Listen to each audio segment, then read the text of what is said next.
Assalamualaikum warahmatullahi wabarakatuh. Perkenalkan kami dari kelompok 7 dengan saya sendiri Abdul Syahguna NPM 18050002 dengan rekan saya yaitu saudari Ana Sakinah Zibuan dengan NPM 18050006 Pendidikan Ekonomi semester 6.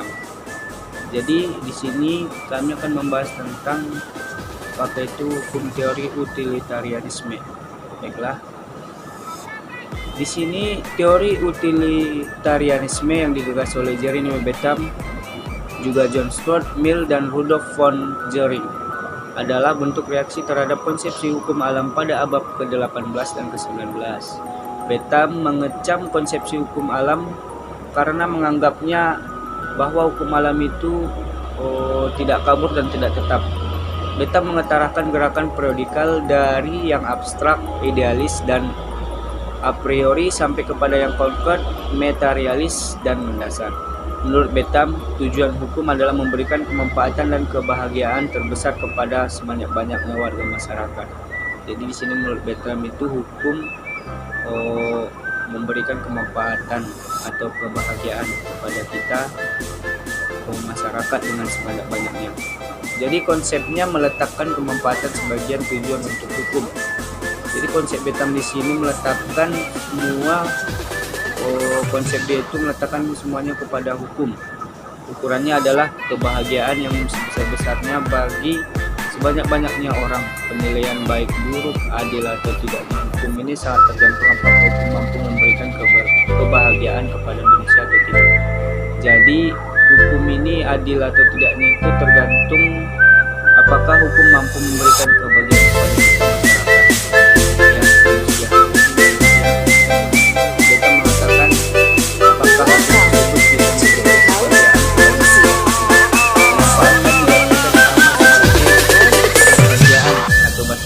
Happiness.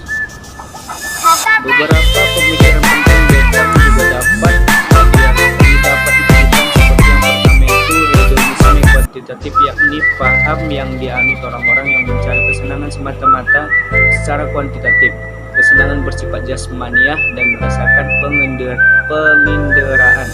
Yang kedua itu summum bonum yang bersifat materialistik, berarti bahwa kesenangan bersifat fisik dan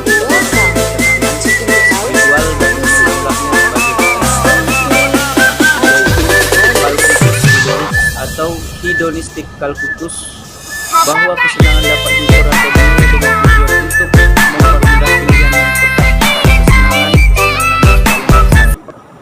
Seseorang dapat memilih kesenangan dengan memilih jalan menggunakan kalkutus hedonistik sebagai dasar keputusannya. Untuk itu ada sanksi yang harus, jadi kita jangan senang dulu. Di sini ternyata ada sanksi yang harus dan akan diterapkan untuk menjamin agar orang tidak melampaui batas dalam mencapai kesenangannya itu. Jadi di sini jika seseorang itu melampaui batas dan kesenangan tersebut, dia akan mendapatkan sanksi yang berupa sanksi fisik, politik, moral, atau sanksi umum dan sanksi agama, bahkan dia itu dapat mendapatkan sanksi kerohanian. Baiklah, mungkin penjelasan dari saya yang akan dilanjutkan oleh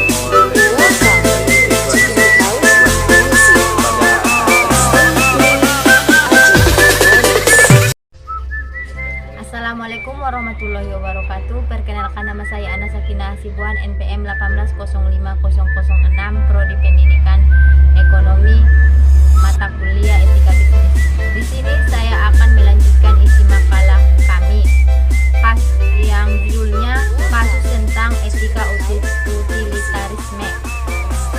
1. Kasus PT Properti Indonesia ditinjau dari berbagai teori etika bisnis.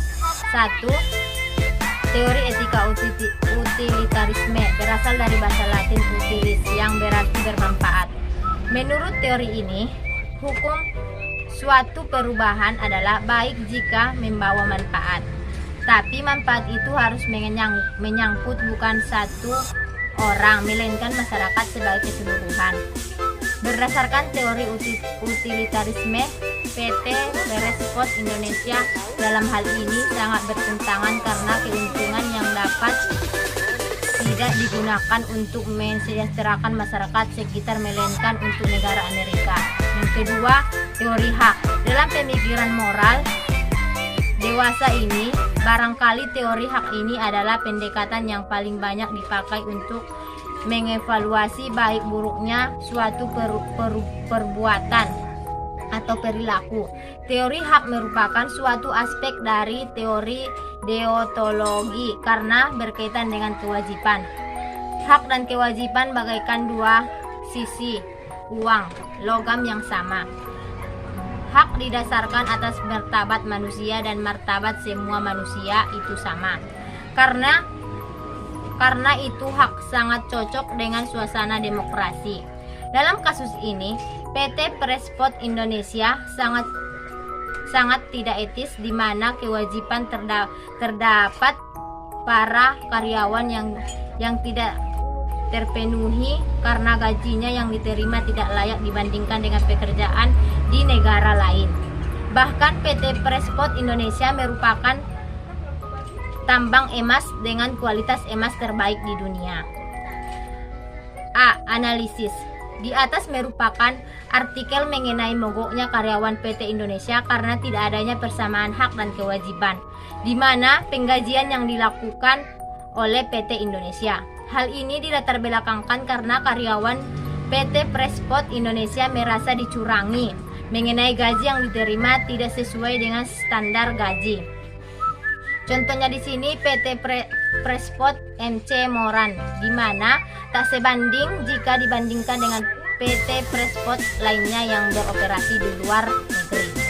Dengan demikian, PT Prespot Indonesia yang terbukti dengan penggerakan personil militer dan pembiaran kerusakan lingkungan dan hak penggajian karyawan harus beradu otot, akan tetapi mogoknya hampir seluruh pekerjaan PT Prespot Indonesia disebabkan karena perbedaan indeks standar gaji yang diterapkan oleh manajemen pada peroperasian Prespot di seluruh dunia. Penyelesaian masalahnya adalah dalam hal mendasar yang harus terus dikelola, yaitu aspek kemanusiaan. Mungkin bagi pemegang saham atau bagi peminat saham PT Prespot Tambang Gresbres di Kabupaten Mimikan hanyalah portofolio dan unit bisnis yang bisa saja mereka matikan atau mereka jual belikan di setiap saatnya. Tapi bagi puluhan ribu bahkan ratusan ribu keluarga, tambang Gresbres adalah kehidupan. Tidak penting beberapa jumlah, tetapi mereka sudah puluhan tahun ini hidup memanfaatkan ekonomi keluarga, sekolah, membangun usaha dan seterusnya.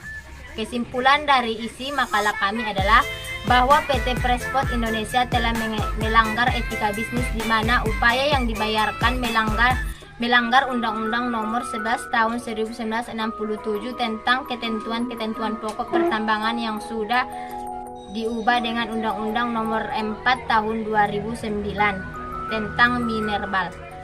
Saran dari kelompok kami, yang pertama, pemerintah harus dapat menanggapi dengan tegas terhadap pelanggaran yang dilakukan oleh PT Prespot Indonesia terhadap perjanjian yang telah disepakati bersama. Yang kedua, PT Prespot Indonesia seharusnya menaati seluruh aturan hukum Indonesia mengenai penanaman modal asing dalam rangka menjalankan hubungan yang baik dengan pemerintah di Indonesia. Cukup sekian paparan makalah kami, kurang dan janggalnya kami mohon maaf. Wabillahi taufiq wal hidayah. Assalamualaikum warahmatullahi wabarakatuh.